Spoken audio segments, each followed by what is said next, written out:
in Psalms 145, Thy kingdom is an everlasting kingdom, and thy dominion endureth throughout a generation. The Lord upholdeth all that fall, and raiseth up all those that be bowed down. The eyes of all wait upon thee, and thou givest them their meat in due season. Thou openest thine hand, and satisfiest the desire of every living thing. The Lord is righteous in all his ways, and holy in all his words. The Lord is nigh or near unto all them who call upon him, to all that call upon him in truth. Verse 19, and he will fulfill the desire of them that fear him. He also will hear their cry and will save them. Verse 20, and the Lord preserve all them that love him, but all the wicked will he destroy. A hand clap of praise once again. Bago po kayo upo, sabihin nyo sa inyong katabi, ang ating Diyos ay banal. Please be seated, mga kapatid. Good morning, everyone. Hallelujah. It is an honor to stand before you to bring you the word of the Lord.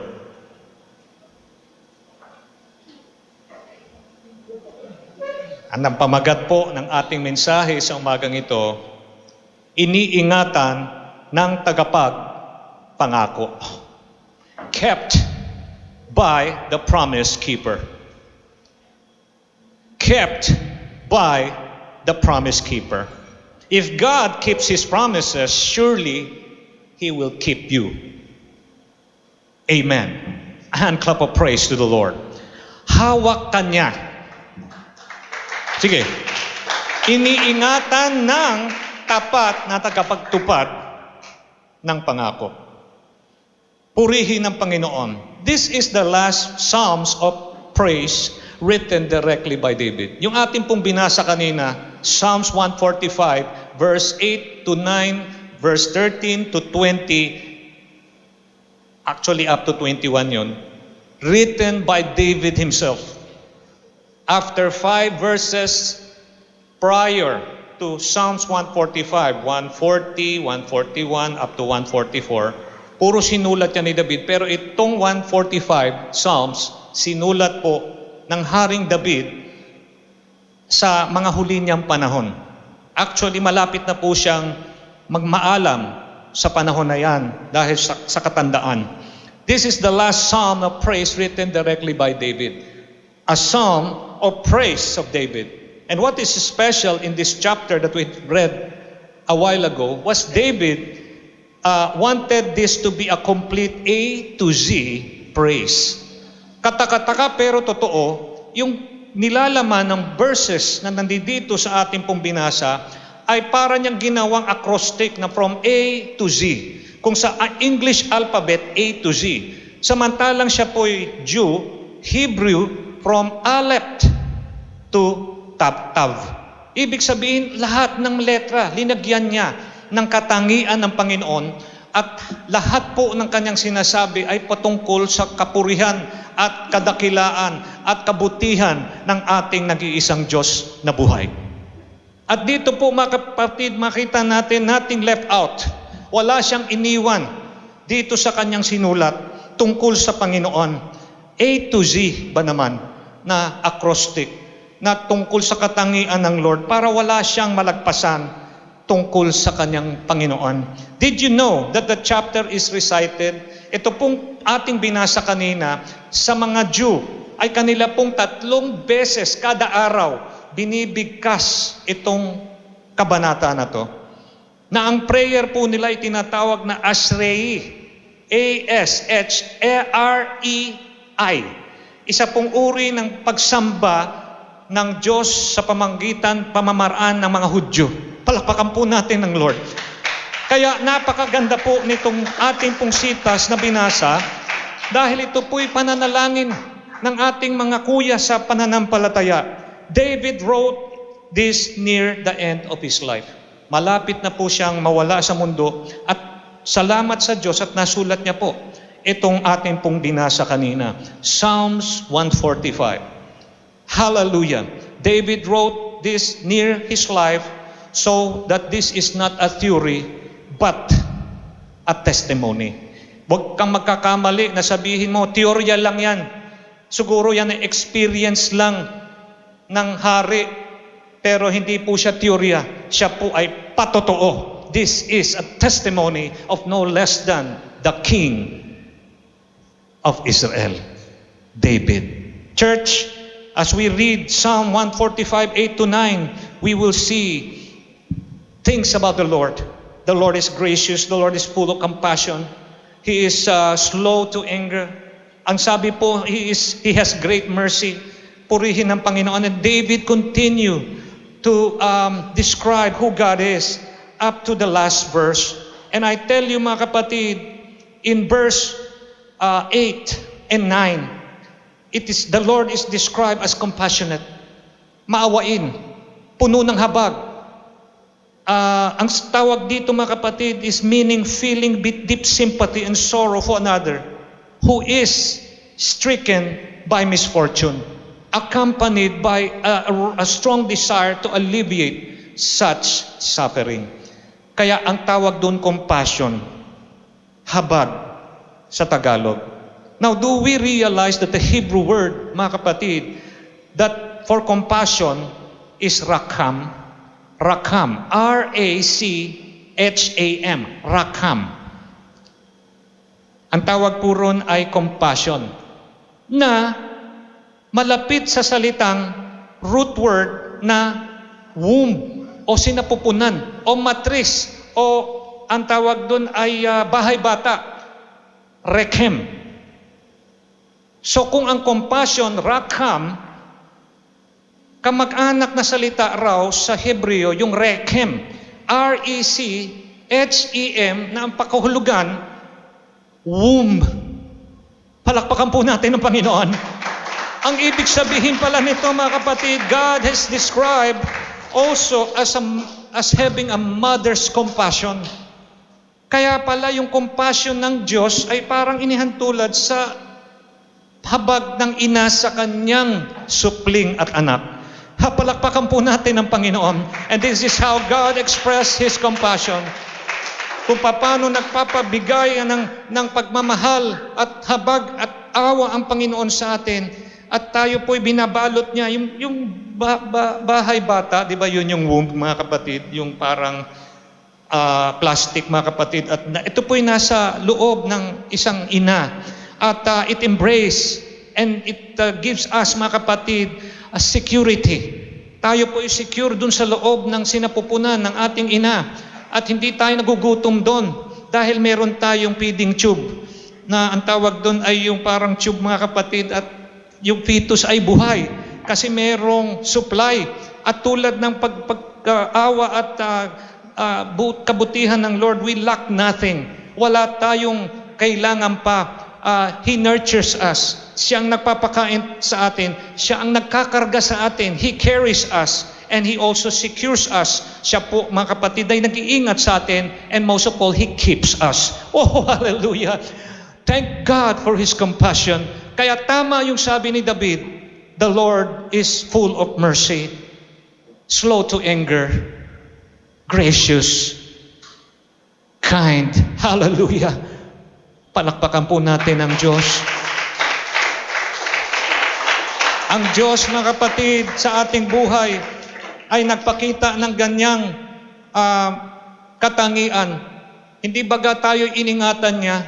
Ilan dito, mga kapatid, nung tayo po ay nagtatrabaho, meron tayong pupuntahan, hindi naman natin sinasadya, tayo may problema at iningatan tayo ng Diyos. Ito po nakaraan, umiwas sa atin ang napakalaking bagyo. At ito po'y dapat natin ipagpasalamat. Totoo, wala tayong halos nagawa sa ating construction dahil sa ulan ng ulan. Paano ka maghalo ng semento kung ulan ng ulan, mga kapatid? Pero these are just minor problems, if you call it problems. Ang talagang problema, mga kapatid, yung yung daluyong, yung diretsyo, yung talagang targeted ka, at ikaw pa yung tinumbok ng bagyo. Hindi ko naman sinasabi na nakalulungkot, mga kapatid, rin yung nangyari sa iba na nasalanta. Pero imaginein mo kung nasalanta tayo at nasalanta rin sila. Grabe po. Pero ang Diyos, iningatan pa rin tayo. Aminin natin yan. At yun ay ating pinagpapasalamat sa Diyos. He nurtures us. He carries us like a mother carrying a child in the womb. Kaya nga, ang sabi po ng mensahe, He keeps us because He is a promise keeper. Kung ang mga pangako niyang pagkarami-rami kanyang tinupad, hindi ka ba niya iingatan? Hindi ka ba niya sasagutin? I tell you, mga kapatid, reacting to verse 13 up to verse 20, how many promise does God keep? Ilang pangako ang kanya pong tinupad? Hindi tayo makakapagsabi na iilan lang dahil hindi po totoo ang ganyang salita. Ang Diyos, mga kapatid, kanya pong tinupad lahat ng kanyang pangako. Purihin ang pangalan ng Panginoon. Lahat. All. Kaya yung tanong na ilan ang tinupad na pangako ng Diyos? Lahat. Lahat po. Ano po ang prueba? Bilangin nyo. From verse 13 up to verse 20, yung salitang all. Sige, simula tayo sa verse 13. Doon po sa mga kararating lang, tayo po ay tinatalakay natin yung napagandang verse na sinulat na ni David in his last days. Malapit na po siyang mamatay nito at ito po yung kahuli-hulihan niyang papuri na psalm na sinulat. At dito makita natin, mga kapatid, na makikita natin dito yung all na tinatawag na kasama lahat-lahat, mga kapatid ng tao.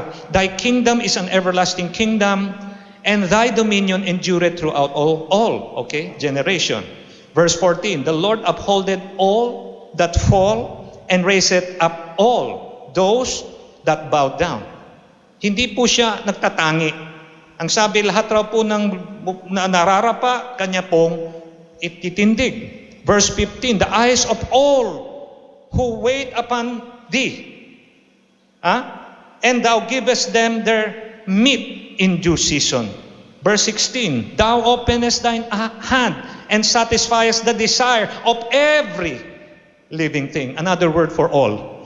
Lahat raw po ng nilalang ay kanya pong binibigyan ng katugunan sa kanilang mga hinihiling sa Lord. The Lord is righteous, verse 17, in all His ways, and holy in all His words. Everybody say all. Lahat. Mga kapatid. And the Lord is nigh unto all them that call upon Him, to all who call upon Him in truth. Malapit raw ang Diyos sa mga tumatawag sa Kanya, at di lang tumatawag sa Kanya, kundi tumatawag sa Kanya na totoo ang paglapit sa Kanya. He will fulfill the desires of them that fear upon Him. He also will hear their cry and will save them. And the Lord preserve all. Oh, praise the name of the Lord. Ano ang pangako na hindi tinupad ng Lord? Wala. Lahat tinupad ng ating Diyos. Oh, I tell you, mga kapatid, isa po sa salita na kasama at kaakibat ng compassion at ng salitang lahat, how is faithful? Tapat. We can also see in verse 13 that the Lord is described as faithful. Compassionate, yes. Merciful, yes. Gracious, yes. Pero nandun rin yung salitang faithful. Tapat siya sa kanyang pangako. Kumbaga, kung siya'y kayang mangako, tapat siyang tinupad ito. At yung tinupad niya, lahat ginawa niya. In place, mga kapatid, of the word faithful, other verses or version use words such as gracious and kind. The Lord is gracious and kind, meaning to say the Lord is faithful. Ang Diyos ay tapat. Still others translation, sa ibang bersyon, kung ating pong, kasi po ang ating pong pastor dito, King James Version. Pero may ibang bersyon ng mga Bible na sinasali nila yung salita sa salitang gracious at kind, faithful rin pala. In other translations say that the Lord keeps His word and does everything He say. Palakpakan po natin siya. Will God ever break a promise He's made to us? Meron ka bang masasabi sa akin ngayon, mga kapatid, na ang Diyos, dahil sa mga panahon na lumipas, marahil babaliin niya at hindi niya tutuparin ang kahit isa lang sa kanyang pangako? Church, the Bible says He is King. The Bible says He's good, He's great, and He's near. Malapit po siya. Kaya hindi maari niyang baliin ang kanyang mga pangako dahil siya'y tapat. Kaya niyang mangako at kaya niyang ganapin ang kanyang pangako. In fact, what did verse 18 say? To whom the Lord is said to be near.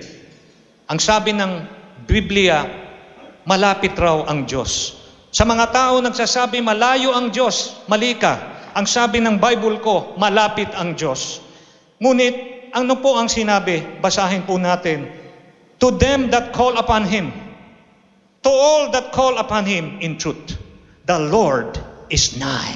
The Lord is near to them who call upon Him, in truth. Oh, hallelujah. Oh, I searched other Bibles. Sinaksihan ko kung totoo at consistent yung sinabi ng ibang Biblia. Baka sakali yung King James Version na nagsasabi nito. Pero ang sabi ng Contemporary English Version Bible, and you are near to everyone whose prayers are sincere. Yan po ay Contemporary English Version. Tiningnan ko naman yung The Message Bible, ang mensahe na Biblia. Ito naman ang sabi sa parehong verse. God's there, listening for all who pray and mean it.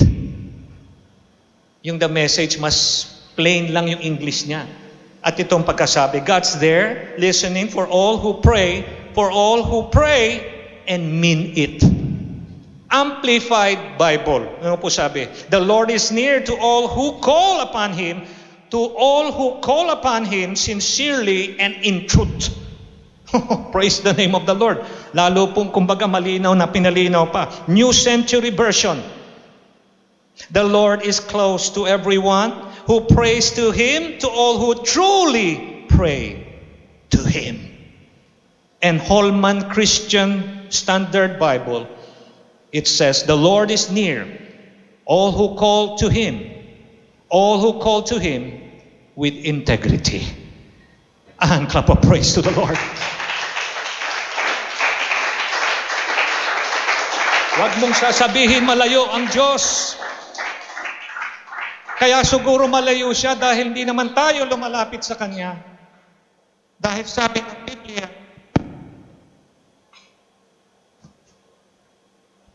praise the name of the Lord. The Bible said that He is near to those who call upon Him and call upon Him in truth. So many promises in just 10 verses. 10 verses lang po ang tinalakay natin if you did not notice. Ilan lang verse ang pinag-usapan. In fact, ang sabi nga A to Z promises.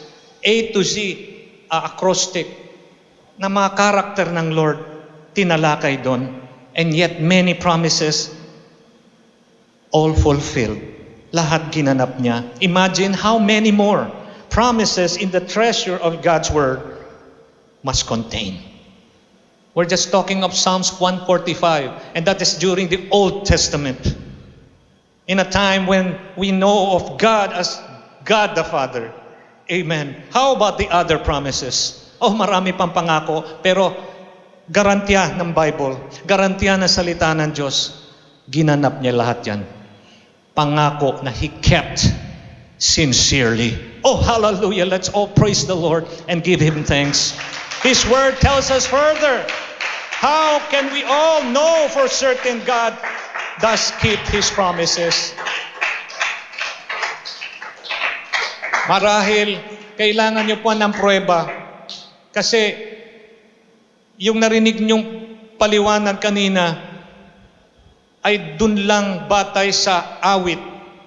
145, verse 8 and 9, verse 13 to 20. Kailangan pa natin ng pruweba. At kung may maririnig kayo sa ibang parte ng Biblia, lalo pa kayo makukumbinsi. In the book of Numbers 23:19, God is not a man, it says, that He should lie, not a son of man. Or, di ba si Jesus, son of man? Yung son of man dito, son of a human being. That can lie, that can be inconsistent, that can change day in and day out. And that He should change His mind. Does He speak and not act? Does He promise and not fulfill? Ang pagkakilala natin sa Diyos, hindi siya tao na pabago-bago. Siya ay Diyos na nag-iisa, lumikha sa atin sa kanyang sariling wangis at nananatiling Diyos hanggang sa dulo ng mundong ito. He is the same yesterday, today, and forever. He is first and the last, the beginning and the end, who is, who was, and who is coming, the Almighty. Joshua 21:45. Sabi ni Joshua, not one of all of the Lord's good promise to the house of Israel failed. Everyone is fulfilled. Wala ni isang pangako ng Diyos sa Israel ang hindi niya tinupad. Lahat kanyang ginanap. Psalms 119 verse 50, my comfort in my suffering. Who is suffering? Sino po nagdudusa ngayon? Anyone suffering? Sabi po rito, Psalms 119:50. Bear this in mind. My comfort in my suffering, ang aliw ko sa panahon na ako'y nagdurusa ay, is your promises has given me life. Binigyan mo ako ng pag-asa, binigyan mo ako ng buhay, ang aking aliw sa panahon na ako'y nagdurusa, ako'y naghihikahos, ako'y nahihirapan, ay ang pangako mo na nagbibigay sa akin ng buhay. Praise the name of the Lord. Church, I tell you, when we bring people to church, it's not burdensome. Hindi kabigatan yun. Pag nagdala tayo ng kaluluwa sa Panginoon, sa simbahan, hindi kabigatan. Yun nga lang, baka mapuno yung sasakyan nyo. Kalaki-laki naman ang sasakyan nyo, di ilagay nyo lang. Kasi yung salita pala ng Diyos, mga kapatid, nagbibigay ng buhay. Doon sa nabibigatan, doon sa mga hirap, sa kanilang pagsusubok, mga kapatid, sa kanilang pang-araw-araw na buhay. Pag narinig nila yung salita ng Diyos, pangako ng Diyos, ano raw? Nagbibigay ng buhay, pag-asa. Palakpakan po natin ang Panginoon.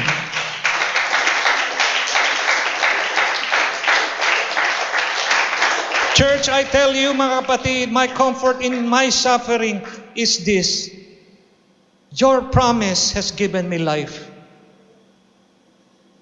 Huwag kang manatili na lugmok. Huwag kang manatiling talunan. Kasi pagka ang salita ng Diyos narinig mo at alam mo yung pangako niya, kanya lahat tutuparin, yun ay buhay na sa atin yun. Kalakasan. At ito pa, mga kapatid, sa ibang relihiyon, si Kristo ay mighty God lang. Isaiah 9:6, mighty God si Jesus. Ang Almighty, ang Diyos. Are you listening to me? Pero yung pangako ng Diyos, mga kapatid, na ating pong narinig, na kanya na pong tinutupad, at kung tinutupad niya nga ito, yung mga pag-iingat niya sa atin, sigurado yun. Kasi wala naman siyang pangako na hindi tinupad eh. Nung panahon mga kapatid, hallelujah, na pumalakpak muna kayo sa Panginoon. Palakpakan muna natin siya. Hallelujah. As I was saying mga kapatid, kung Almighty, hiwalay sa mighty God, paano mararamdaman ng tao na kanyang tinupad ang kanyang pangako? Kay Kristo Jesus. Nung ang kanya pong anak na tinatawag ay naging tao sa lupang ito, dun pinakita ng Diyos yung kanyang pangako at tinupad niya. In fact, in 1 Corinthians 1:20 to 22, for all of God's promises has been fulfilled. In Christ with a resounding yes. Nung dumating si Kristo, nakita ng tao ang pangako ng Diyos ay tunay niyang ginanap. At nung pumarito si Kristo, ang sabi lahat ng tao, yes. O ang sabi ng tao, amen. Hallelujah. Amen. At ang sabi po, and through Christ, our amen. Ascend to God for His glory. Verse 21, now it is God who makes both of us and stand firm in Christ. He anointed us, verse 22, set His seal of ownership on us and put His Spirit in our hearts as the deposit, guaranteeing what is to come. Narinig niyo yung sinabi ng verse na to? Nung dumating si Kristo, amen. Yes, fulfillment of the promise. Anong kasama? Selyo ng pag-aari ng Diyos sa bawat isa na narito. Salamat sa iyo, Panginoon. He anointed us. Pinunasan niya tayo. Set His seal of ownership on us. Ang sinasabi ng Lord sa lahat ng mga totoong nagsisi na bautismo sa pangalan ni Jesus, tumanggap ng Espiritu Santo tapat, ang selyo ng Diyos ay nasa atin na. Dahil nung ang dumating ang Panginoong Jesus, yun po ang kanyang pakay para tayo'y markahan ng pag-aari. You are a Christian and you belong to the Lord. Pag-aari ka ng Panginoon, kaya maingat ka. Hindi ka basta-basta nakikinig ng kung sinong kausap mo sa computer at nagsasabi, o to gawin mo, tumalon ka sa bangin.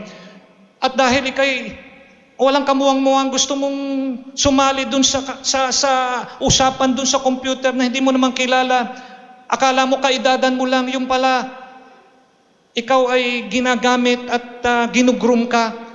Sari-saring problema ang nangyayari sa paligid. Pero dahil ikaw ay anak ng Diyos, anumang mangyari na pagsusubok, nariyan ang Diyos para ingatan ka. Because if God keeps all His promises, He will definitely keep you, His child, His children. You belong to Him, and He belongs to you. Oh, hallelujah. Praise the name of the Lord. Church, I tell you, be strong in the knowledge of who God is. For God is one. Hindi niya magagawa ang lahat na hindi siya magiging tao. Sa iba, hiwalay ang Diyos. May Almighty God, may Mighty God. Ang problema, pag may Almighty God na iba sa Mighty God, dalawa na po ang God. At sabi po sa Bible, there is just a one God. Kaya pala kung sasabihin, ang Ama nagmahal sa sanlibutan, na binigay niya ang bugtong niyang anak, parang lumalabas, mahal tayo ng Ama, pero ang kanyang binigay na sakripisyo ang kanyang anak. Pero kung inyong papag-aralan, hindi sila hiwalay. Ang sinabi ng Panginoon, I love the world, John 3:16, that I will give my Son to save mankind. Siya po mismo ang regalo. Naintindihan ba natin yun? Yung nagsalita na ibibigay niya yung kanyang anak, hindi pala siya hiwalay sa kanyang anak. Siya rin pala yun, ngunit naging tao siya. Dahil mahal niya tayo. At dahil mahal niya tayo, siya ang gumawa ng paraan. Siya na Diyos, naging tao. Emmanuel, God with us. No wonder He is Almighty and mighty God as well. Because of His duality. Yung kanyang kalagayan, nung siya'y naging tao. Nung siya'y naging tao, nawala ba Diyos? Hindi. Simultaneous. Ang Diyos naroon, Espiritu. Pero, naging tao siya. Nag-anyong tao para makita. Para makita. Para ano? Para tuparin niya yung pangako niya. Unto you a child will be born. Unto us a child will be given. Tinupad niya lang yung kanyang pangako. Pero yung tumupad, hindi naghati sa tatlo. Ang problema, sa ibang pananampalataya, nahati yung tatlo mga kapatid, na Ama, Espiritu Santo at Anak, dahil hiwalay yung kanilang ginawa or ministeryo, hiniwalay yung personalidad ng tatlo. Wala po sa Bible yun. You will not see the Holy Three. Show me in the Bible the phrase, the Holy Three. No, the Holy One. Woo! Praise the name of the Lord. Meron pong iba yung kanilang pananampalataya nakabingit Para wag sabihin, naniniwala sila sa tatlong Diyos, dito hindi, monoteisti kami. Naniniwala kami tatlong persona, hindi tatlong Diyos. Ayun problema Sino tumupad ngayon ng pangako? Ang Diyos o si Jesus? Sa atin po, wala pong problema. Kasi ang Diyos na nangako, tinupad ni Kristo. At ang sabi ng 2 Corinthians 1:20-22, God's promise has been fulfilled in Christ with a resounding yes. Walang duda. Siya ang gumawa. At ginampanan niya at tinupad niya ang kanyang pangako. Kanino? Kay Kristo. Jesus.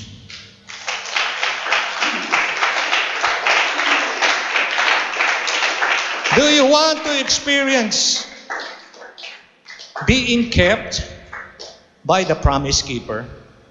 Kayo mga kapatid, naranasan nyo na yan Halos lahat dito Pero paano yung mga bisita nating darating?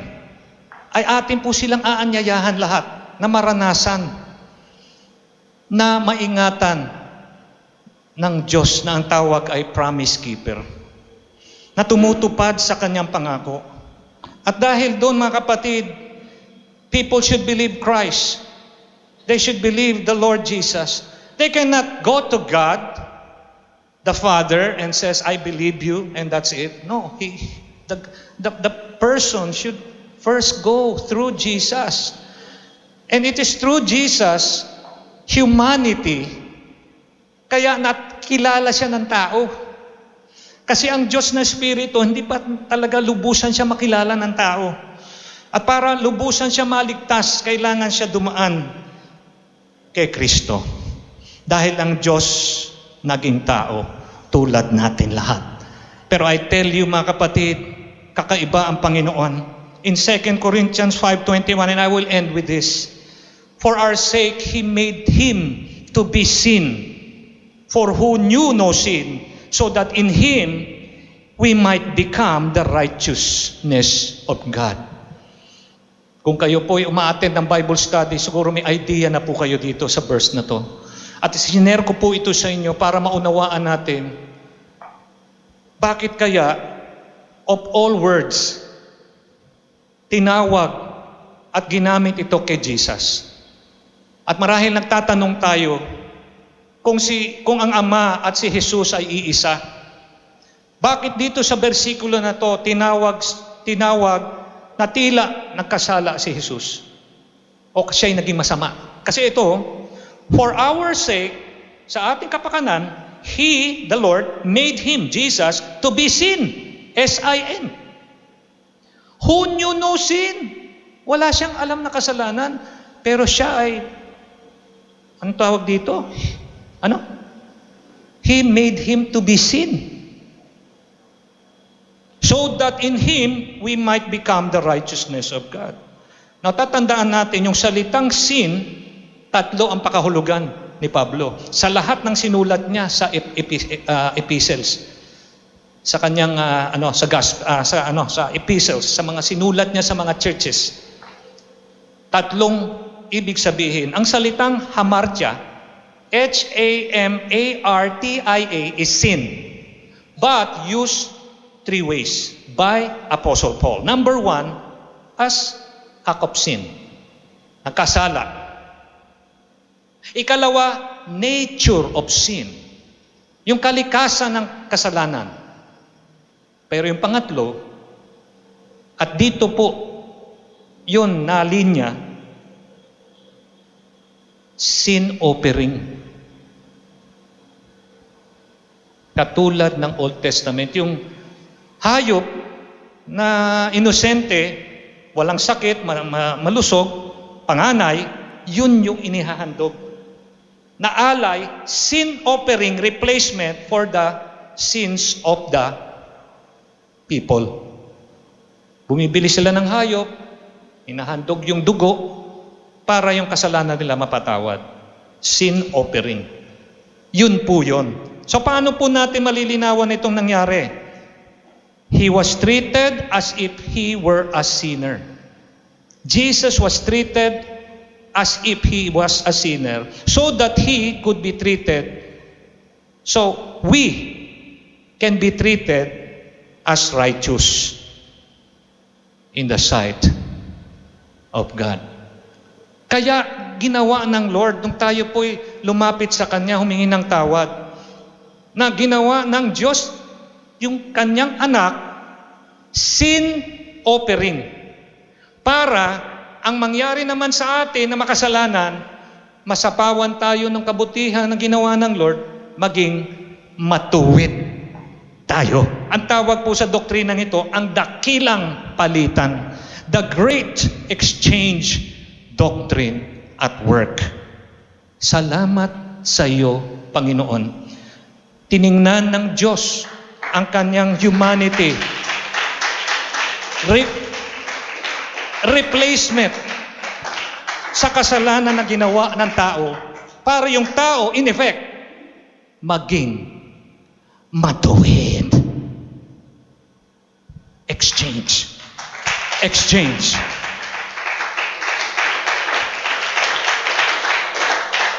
The Great Exchange Doctrine at work, He expressed or He experienced the weight. Di ba sabi niya, ang bigat ng kasalanan? Parang sabi niya, but not my will, but thine. Yung bigat nabigatan siya. Pero hindi niya ito. He did not commit these sins that he bore. Yung kanyang kinarga na kasalanan, hindi siya ang gumawa. Kinarga niya lang para sa atin. Para sa atin lahat. Tinupad niya yung kanyang pangako na ililigtas niya tayo. Ganyan kadakila ang ating Panginoon. Psalm 145, 8 to 9, 13 to 20, He is King, He is good, He is great, He is near, He is faithful. Oh my Lord. Amen. Kasi mga kapatid, kung ang Diyos lang ang gumawa nun at wala tayong nakitang aksyon sa bagong tipan, hindi kompleto. Naramdaman natin lahat yan from Old Testament to New through Christ our Lord. He is King, He is good, He is great, He is gracious, He is near, and most of all, He is faithful. Tapat siya.